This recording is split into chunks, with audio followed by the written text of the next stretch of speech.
بسم الله الرحمن الرحيم. نوينا التعلم والتعليم والنفع والانتفاع والإفادة والاستفادة والتذكر والتذكير والحث على التمسك بكتاب الله تعالى وسنة رسوله صلى الله عليه وسلم والدلالة على الهدى. ونوينا بذلك إصلاح قلوبنا وقوالبنا وظواهرنا وبواطننا وما علمه الله من صالح النيات أن الله يدخل نيتنا في نية الصالحين ويجعلنا وإياكم من أهل العلم والمعرفة واليقين والمحبة والتمكين. اللهم أكرمنا بالعلم، زينا بالحلم، جملنا بالتقوى والاستقامة، وأعذنا من موجبات الندامة بجودك وكرمك يا أكرم الأكرمين ويا أرحم الراحمين. Alhamdulillah, kita kemarin sampai hikmah di sini 40 atau di berapa buku, 41, ada di buku lain juga beda-beda. Bukan masalahnya nomor tapi hasilnya. Hasilnya itu yang harus kita perhatian sama judulnya atau maksud tersebut. Di sini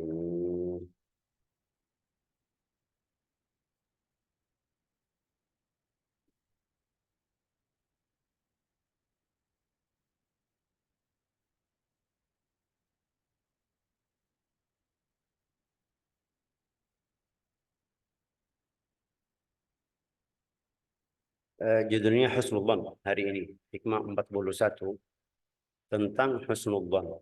Husnul Dhan itu ada dua bagian atau dua bagian. Husnul Dhan sama Allah Ta'ala atau dengan Tuhannya, sama manusia. Yang kedua sama manusia. Dua-duanya harus kita ikut atau harus kita pilih Husnul Dhan. Husnul Dhan itu apa itu Husnul Dhan? Definisinya apa? Juga ini kata Arab. Ini Husnul Dhan, ini kata Arab. Husnul Dhan dari hasuna, bagus, jamil, syai'un jamil, atau mahbub, atau syai'un hasan. Wa minhu at-tajwid. At-tajwid lughatan at-tahsin. Juga kita bilang tahsinul Quran. Ini tahsin artinya membaguskan bacaan kita. Ini Husnul Dhan artinya harus apa itu tadi namanya bahasa Indonesia? Baik sangka, berbaik sangka itu. Harus kamu ikut baik sangka itu. Ya, kenapa sama Allah Ta'ala itu yang di hikmah ini hari ini kita harus belajar kenapa.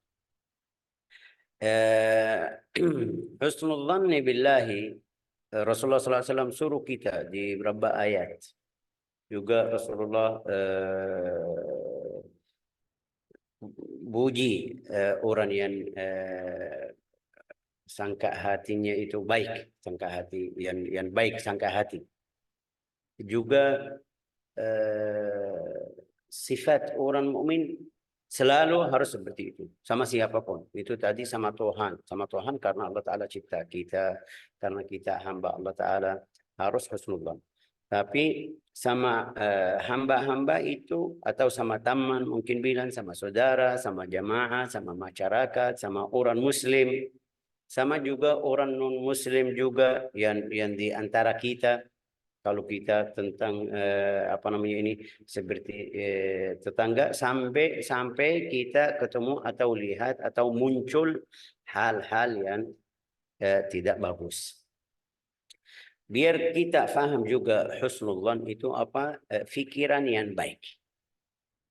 Saya dengar fulan lagi bicara, jangan saya kasih fikiran yang tidak baik tentang bicaranya. Ini maksudnya ini mungkin biar saya ikut, atau maksudnya ini biar kita percaya sama beliau.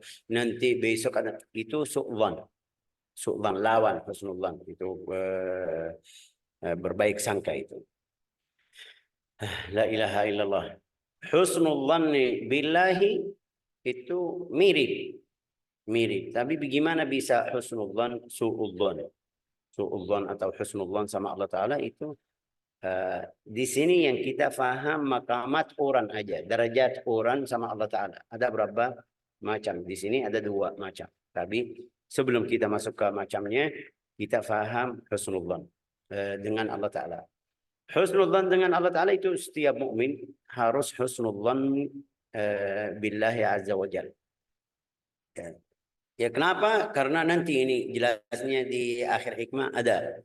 Karena Allah Ta'ala sudah cipta kita, yang cipta kita, jadi seluruh yang baik atau baik di dalam hidup kita itu dari Allah Ta'ala. Kenapa kita jadi khawatir?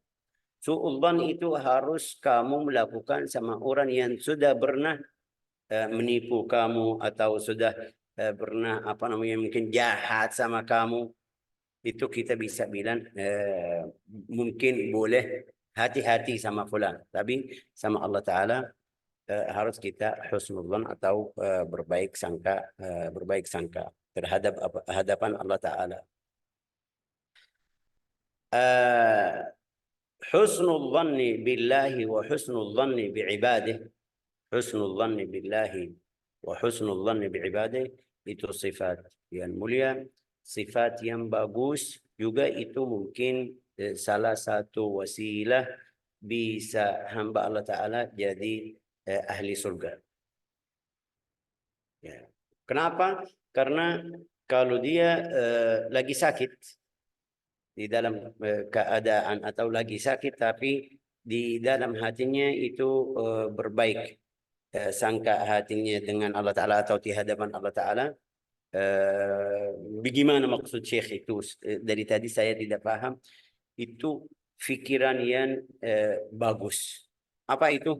Saya betul orang berdosa, tapi di hadapan rahmat Allah Ta'ala tidak mungkin Allah Ta'ala masukin saya neraka. Ya, Allah Ta'ala sayang sama hambanya. Allah Ta'ala ini fikiran yang baik semuanya, ke arah yang baik. Tapi Syekh mungkin ini bahaya. Betul, ini bahaya kalau kamu jadikan atau husnudzan sampai kamu tinggal atau meninggalkan wajib-wajib yang Allah Ta'ala suruh kamu. Salat, puasa. Kamu bilang, ya Allah Ta'ala kaya dari salat saya, jadi tidak perlu salat. Ya, ini kamu sekarang keluar dari jalurnya. Bahaya. Kalau seperti ini bahaya. Kenapa? Karena bisa melakukan haram, bisa tinggal yang wajib, bisa semuanya itu bisa melakukan yang mungkin bilang kurang bagus karena kamu husnudzan itu banyak sampai kamu lihat saya ciptaan Allah Ta'ala yang Allah Ta'ala tidak perhatian sama saya, itu salah.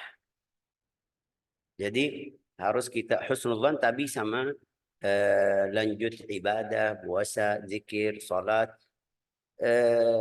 berharap Allah Ta'ala ampuni dosa saya, tapi jangan saya pergi ke dosa ke tempat haram biar sudah ada harapan atau ada husnudzan billah azza wa jalla. La ilaha illallah. Di sini Al-Imam Ibnu Athaillah kasih derajat atau maqam, namanya maqam atau derajat manusia. Ada yang husnudzan itu husnudzan tinggi sekali. Itu yang namanya al-khawas. Al-khawas. Yang kedua ada al-awam. Al-khawas, al-awam. Al-khawas itu mungkin kita bilang seperti yang kita selalu sebut an-nabiyyin, as-siddiqin, asy-syuhada, as-salihin, itu yang namanya khawas. Yang biasa itu yang namanya awam. Cukup dia mukmin billah azza wajalla, cukup dia apa itu bahasa berbaiki sangka hati atau sangka di hadapan Allah Ta'ala yang biasa sudah cukup. Tapi kamu gimana caranya yang paling afdal, itu yang kita harus paham. Fariq pertama, fariqun arafa Allah idh amana biwujudih. Itu golongan yang pertama yang namanya al-khawas, itu langsung beriman kepada Allah Ta'ala, juga di dalam hatinya yakin itu sifat Allah Ta'ala semuanya baik, perbuatan Allah Ta'ala semuanya baik, yang datang kepada dari Allah Ta'ala kepada kita itu semuanya baik. Jadi tidak perlu bukti, tidak perlu dalil ini benar sifat Allah Ta'ala baik atau tidak baik. Sudah, ini derajatun nabiyyin. Kadang-kadang muncul hal yang bisa bilang, wah Syekh ini berarti fulan itu kurang husnudzan. Kalau saya kasih contoh, seperti Sayyidina Ibrahim. Sayyidina Ibrahim dia bilang di ayat Al-Baqarah apa itu? Rabbi arini kaifa tuhyil mauta. Saya mau lihat bagaimana kamu menghidupkan yang mayit. Ini berarti Sayyidina Musa, Sayyidina Ibrahim itu kurang iman. Masih suudzon sama Allah Ta'ala. Belum percaya. Enggak. Allah Ta'ala bilang, awalam tu'min? Apakah kamu belum iman? Enggak, saya iman. Tapi mau lihat. Itu bukan bukti. Sudah iman. Di kata Al-Quran, saya sudah ahli iman. Tapi mau lihat. Itu tidak masuk di suudzon atau husnudzon. Sayyidina Musa alaihi salam. Rabbi arini anzur ilaik. Wahai Tuhanku, saya mau lihatmu. Ya, dia tidak percaya. Masih suudzon? Enggak. Tapi itu biar tambah iman atau tambah yakin. Orang awam, orang khawas sifatnya seperti itu. Sudah iman kepada Allah Ta'ala, iman kepada sifatnya, kepada perbuatan Allah Ta'ala itu semuanya baik. Husnudzan sudah bagus. Tapi kalau dapat seperti ini mukjizat atau karamah atau ayat atau ini, itu yang namanya tambah, biar tambah yakin, tambah iman. Beda. Itu otomatis dari dalamnya. Ini hal yang pertama. Hal awam itu, yang kedua itu tidak ada rasa seperti itu. Masih butuh bukti. Masih butuh dalil. Ya. Hatta ra'a atharaha musdaqa fi hayati fara'a dalaila lutfillah. Setelah dia lihat ini contoh, dapat dia fulan ini orang miskin. Kena musibah, sakit mungkin kita bilang atau kecelakaan. Pasti atau dia tahu diri sendiri, saya hari ini waktu kena musibah tidak bisa bantu obatin anak saya atau suami atau istri. Ya. Setelah atau waktu masuk rumah sakit dapat bantuan dari sana dari sini, keluar dari rumah sakit alhamdulillah tidak ada hutang. Itu dia lihat apa bagaimana Allah Ta'ala baik sama saya. Sudah takdir Allah Ta'ala anak saya jatuh atau suami atau istri, tapi juga lutfullah Ta'ala bisa bantu saya sampai saya keluar dari rumah sakit.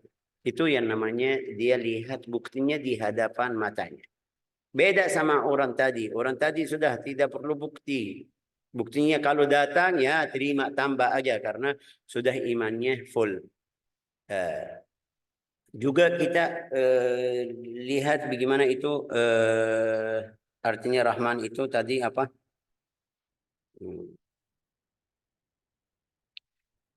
Yang kita tahu Rahman, Rahim, Latif, Wadud, penyayang, ya kan baik, ramah, bijaksaan, maha mengetahui, itu semuanya sifat Allah Ta'ala. Nama sama sifat. Nama sama sifat. Nanti itu atau kita sudah belajar di buku Aqidatul Awam, sifat Allah Ta'ala sama nama Allah Ta'ala. Setelah dia lihat buktinya baru faham, oh iya betul Allah Ta'ala maha sayang sama hambanya. Setelah lihat bukti baru tahu, oh ini berarti yang kejadian kemarin ada hikmah. Allah Ta'ala maha apa mengetahui. Setelah dia lihat sesuatu yang luar biasa baru faham, oh kenapa ini orang awam. Imannya setelah lihat buktinya. Orang khawas itu imannya sebelum buktinya. Itu pertama. Amal fariqul awal yumassil afradu itu bagian yang pertama itu afradu as-safal mumtaza min ibadillah, itu hamba Allah Ta'ala yang paling mulia. Yang kedua itu yahfazun asma Allah, banyak itu yang hafal nama Allah Ta'ala, Rahman, Rahim, Rauf, Wadud. Tapi tidak tahu artinya, tidak tahu maksudnya. Sampai kena sesuatu dia baru paham. Ibnu Athaillah di hikmah ini dia bilang sama kita, ini lihat coba, illam tuhsin dhannaka illam tuhsin dhannaka bihi li ajli husni wasfihi fahassin dhannaka bihi liwujudi muamalatihi ma'ak. Sudah. Illam tuhsin dhannaka bihi li ajli husni wasfihi fahassin dhannaka bihi liwujudi muamalatihi ma'ak. Terus itu tambahan fahal awadaka illa hasana asdan alaika fahal awadaka illa hasanan asda ilaika illa minna. Coba baca Fathia. Jika kau tidak bisa berbaik sangka kepada Allah karena kebaikan sifat-sifatnya, berbaik sangkalah kepadanya atas kebaikan perlakuannya terhadapmu. Bukankah dia selalu memberimu yang baik-baik dan mengaruniaimu berbagai kenikmatan?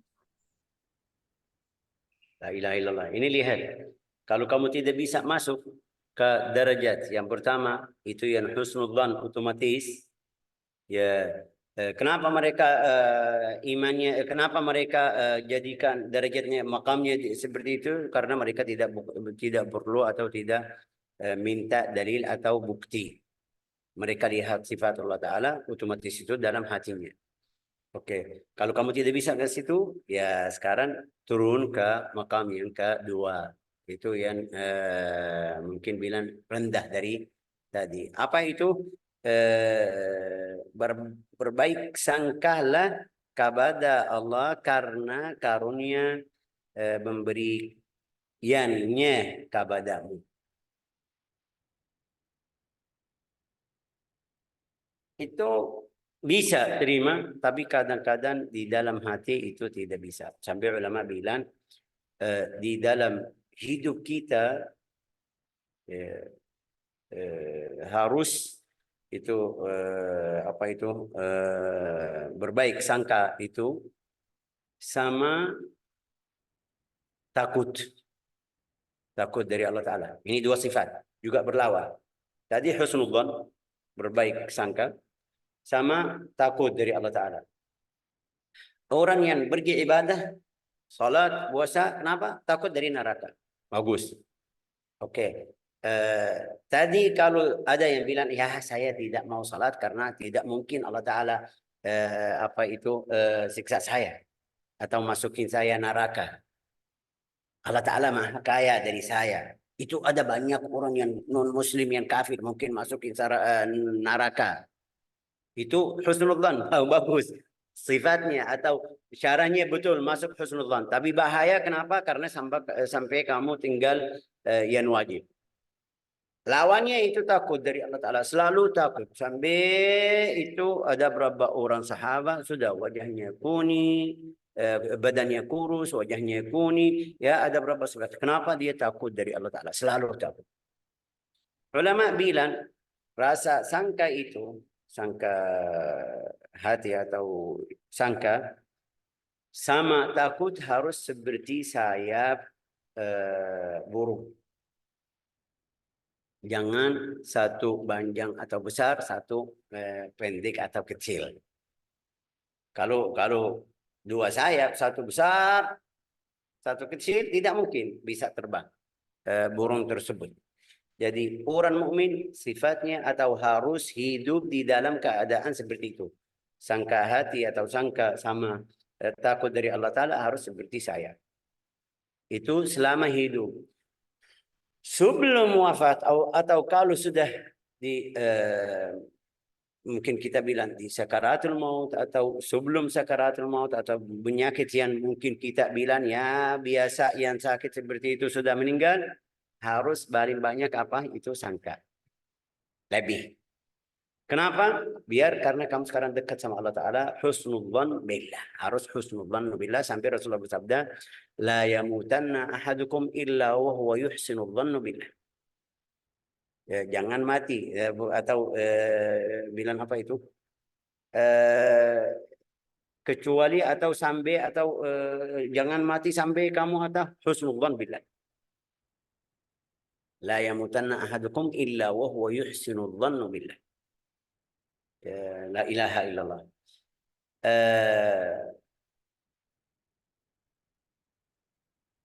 Ibnu Athaillah atau Al-Imam Al-Buti di sini kasih contoh yang bagus, saya tadi lagi baca, biar kita faham bagaimana itu sangka atau bagaimana cara atur sangka di dalam hati kita atau di dalam hidup kita. Imam kasih contoh itu anak kecil itu. Anak kecil dia di sini bilang, kalau kamu lihat anak kecil, bagaimana bisa terima perintah-perintah dari ayah, dari ibu, juga bagaimana terima rasa sayang, cinta kepadanya. Terus mereka suruh harus ini, harus itu, dia ikut, tahu atau tidak tahu, faham hikmahnya atau tidak faham hikmahnya. Ikut. Ibunya bilang jangan melakukan ini, dia ikut. Hikmahnya apa? Kenapa? Dia tidak tahu. Masih kecil. Kita di hadapan Allah Ta'ala harus seperti itu. Perintahan semuanya atau perbuatan Allah Ta'ala yang di dalam hidup kita, kita tahu hikmahnya atau tidak tahu, faham hikmahnya atau tidak faham, harus kita ikut Allah Ta'ala. Kenapa? Itu yang jelasnya yang terakhir. Karena yang semuanya dari Allah Ta'ala atau yang dapat atau yang datang dari Allah Ta'ala semuanya baik. Tidak mungkin suruh kita di hal-hal yang mungkin buruk. Inna Allah la ya'muru bil fahsya. Syaitan. Kalau ada yang suruh kamu tentang hal yang buruk, itu dari syaitan. Kenapa? Karena Allah Ta'ala tidak mungkin suruh hambanya melakukan hal-hal yang buruk. La ilaha illallah Muhammadur Rasulullah. Illam tuhsin dhannaka bihi li ajli husni wasfihi. Ini tidak bisa dalam satu hari, dalam satu kali, dalam satu belajaran bisa jadi seperti ini. Itu yang namanya maqam syuhud. Maqam syuhud saya tidak bisa jelasin dalam bahasa Indonesia, tapi kasih jelasnya bagaimana itu syuhud. Kamu lihat saya, belajar sama saya, baca sama saya, itu langsung. Kalau belajar sama saya pasti semangat, pasti baca, pasti hafal. Kalau ada tugas, pasti melakukan tugas yang saya suruh. Itu namanya maqam syuhud, karena kamu lihat saya di depan saya. Tapi kalau saya tidak ada, ya malas. Ini kita lihat yang sudah pernah ikut pondok. Kalau gurunya ada, mereka Masya Allah semangat, itu saf pertama, hafal, murajaah, Masya Allah bagus. Tapi kalau gurunya lagi safar, mereka tidak lihat, atau mereka tahu guru kita pergi dari tanggal sekian sampai tanggal sekian, mereka ya malas sedikit. Itu yang lawan maqam syuhud. Jadi mereka lihat gurunya ada, tapi tidak ada di sebelah kita. Maqam orang salihin itu bisa masuk di situ. Ada orang yang selalu lihat Allah Ta'ala di hadapannya. Selalu lihat karunia Allah Ta'ala. Selalu lihat apa itu bukti Allah Ta'ala. Selalu lihat ciptaan Allah Ta'ala di hadapan matanya, sampai dia selalu ingat Allah Ta'ala. Beda sama orang yang harus ada yang ingatin. Itu jadi maqam yang paling tinggi. فحسن ظنك به لوجود معاملته لك معك. Ini kalau kita biar faham muamalatullah Ta'ala bagaimana itu semuanya. Ini lihat, kalau kita kasih contoh yang baik dari Allah Ta'ala. Kita kecil, sebelum keluar ke dunia, masih mungkin bilang baru ke perut ibu kita, masih titis mani. Habis itu daging, darah, daging, tulang. Oke. Allah Ta'ala masih bahasa Indonesia, menjaga kamu. Kasih makanan yang cocok. masukkan ke perutmu itu dari tempat yang mungkin atau dari jalur yang tidak mungkin. Kalau kita pikiran kita itu harus dari mulut, tapi ini enggak, dari busarnya. Ya, ajib itu, luar biasa. Bagaimana caranya? Itu semuanya sebelum kamu pikiran Allah Ta'ala baik sama saya, Allah Ta'ala sudah kasih. Allah Ta'ala sudah beri kamu karunia tersebut. Ya. Sudah keluar, kamu masih tidak bisa apa-apa. Allah Ta'ala kasih sayang kepada ibumu, ayahmu. Mereka perhatian sama kamu kalau kamu nangis. Sampai mereka bisa, kalau ada hal yang mungkin kita bilang, mereka mati biar kamu hidup, mereka siap. Ini karunia Allah Ta'ala yang Allah Ta'ala beri kamu. Ini salah satu contoh aja. Kita lihat di hidup kita yang setelah kita jadi besar, bisa lihat kadang-kadang itu seperti melarang. Ada hal yang saya minta dari Allah Ta'ala, berkali-kali minta, ya Allah kasih, ya Allah mau ini, ya Allah bantu saya. Tapi Allah Ta'ala tidak kasih. Setelah berapa tahun, 2 tahun, 3 tahun, baru faham kenapa Allah Ta'ala tidak kasih. Wah, berarti terima kasih ya Allah. Tidak kasih hal yang kemarin karena akibatnya. Itu seperti contoh tadi anak kecil. Kita harus terima. Fahal awadaka illa husnan. Kenapa kamu harus baik sangka hati di hadapan Allah Ta'ala? Karena seluruh yang baik itu datang dari Allah Ta'ala. Tidak mungkin ada hal yang buruk datang dari Allah Ta'ala. Mungkin kita bilang, mungkin ada yang bilang, Syekh itu qadar itu masuk di hal yang buruk. Ya, hal buruk di depan kamu sekarang. Betul. Jadi, kenapa Allah Ta'ala ambil anak saya? Kenapa Allah Ta'ala kasih musibah ini? Itu di depan mata saya, ya betul, buruk itu, betul, sahih. Tapi setelah berapa bulan, setelah 1 tahun, ada hikmah.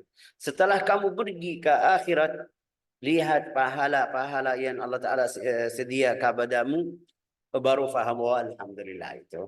Atau baru faham ini hikmahnya, Allah Ta'ala tunda hal yang kemarin atau musibah kemarin itu, tunda pahalanya ke akhirat. Nas'alullah an yaj'alana wa iyyakum min ahli iman, an yarzuqana wa iyyakum husnadhan billah wa husnadhan bi'ibadillah. Husnudzan ini yang pertama dengan Allah Ta'ala. Yang kedua itu husnudzan bi'ibadillah, dengan hamba-hamba Allah Ta'ala. Itu obatnya yang tadi sama Allah Ta'ala mungkin susah sedikit, harus perhatian. Tapi sama manusia itu obatnya, Rasulullah kasih obat. Kalau kamu ada rasa curiga atau ragu dari fulan, kamu ikut cara yang baik. Apa itu? Saya mau buka usaha sama fulan. Saya tidak yakin dia bisa itu atau tidak. Ahli istiqamah atau tidak. Saya takut dia mencuri. Saya takut ambil uang saya. Allah Ta'ala kasih cara apa? Tulis. Idza tadayantum bidainin ila ajalin musamma faktubu. Saya mau jual beli sama fulan, tapi tidak tahu. Itu usaha saya yang saya mau jual itu berapa miliar atau berapa jutaan. Saya takut dia bayar setengah, tapi setengahnya ayo tulis. Biar keluar muamalah dengan cara yang jelas. Itu untuk orang yang tidak kenal. Sampai sama yang saya kenal, kita juga harus kasih husnudzan sama orang yang kita kenal. Jangan kita jadikan bicaranya atau pikirannya atau ucapannya di bawah atau di timbangan yang buruk. Ini fulan bilang ini, maksudnya ini. Fulan melakukan ini, biar ini. Fulan ini su'udzan. Salah. Sampai dia bilang. Atau sampai dalam 1 hari jelas hal tersebut. Atau ada yang bilang ini kemarin fulan melakukan. Tapi dari saya, pikiran yang buruk dari saya itu tidak boleh. Sampai itu ada satu orang saleh bilang, kalau saya lihat teman saya lagi minum khamar, ini lihat bagaimana hati mereka. Lihat teman saya lagi minum khamar, sebelum dia datang ke saya ada pohon yang besar itu, sampai dia tutup, saya tidak bisa lihat, saya tidak mungkin kasih pikiran yang buruk atau sangka yang buruk itu. Kenapa? Kenapa? Dia bilang mungkin di dalam berapa saat itu atau menit yang dia tutup belakang pohon tersebut yang besar itu, dia taubat. Bisa, bisa. Kadang-kadang setiap orang mukmin melakukan hal yang mungkin bilang dosa besar, tapi dalam 1 menit, 1 detik dia sudah menyesal, taubat, apa namanya ini, kasih fikir saya tidak balik lagi, walhasil masuk di golongan orang taubat. Bisa jadi seperti itu. Ada satu orang yang lebih baik lagi.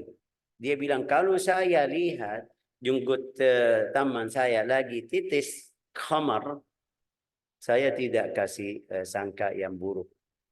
Saya mungkin ada yang buang ke wajahnya. Itu sifat juga berat. Tidak bisa. Kita tidak bisa melakukan seperti ini. Tapi obatnya, kalau ada pikiran atau ada hal yang buruk sama teman, jangan kamu ikut. Betul, dari caranya yang dia melakukan, ini mungkin kita bilang salah satu yang tidak bagus.